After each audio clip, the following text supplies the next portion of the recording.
Äikesehooajal on oluline teada, kuidas koduelektroonikat pikselöögi eest kaitsta. Seadmetootjate garantii ei laiene ülepingest põhjustatud kahjustustele. Seega peab kasutaja ise pikselöögi saanud seadme remontima või välja vahetama. Kõuemürinat kuuldes või pikemaks ajaks kodust ära sõites on tark ühendada seadmed lahti nii elektri- kui kaablivõrgust. Enne kaablite eemaldamist tee pilt juhtmete ühenduskohtadest või märgi nende järjekord paberile.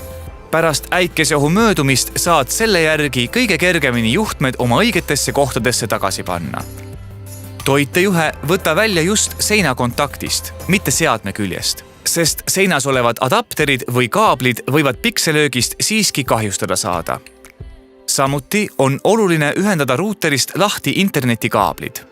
Pikselöök võib tungida seinakontaktide või teiste seadmete kaudu ruuterisse. Ära unusta ühendada vooluvõrgust lahti ka digiboksi ja telerit. Kui kasutad teleri vaatamiseks välisantenni või oled nutiteleri ühendanud internetivõrku, siis ühenda lahti ka teleri, antenni ja võrgukaabel. Kui äike on möödas, ühenda seadmed voolu- ja internetivõrku tagasi. Kui ühendust ei ole, oota 30 minutit ja tee seadmetele taaskäivitus. Pärast äikesetormi võivad teenused olla ajutiselt häiritud. Vahepeal vaatamata jäänud saateid saad alati Kordus.tv-ga järele vaadata. Rohkem juhendeid ja vastuseid tekkinud küsimustele leiad Telia online abist.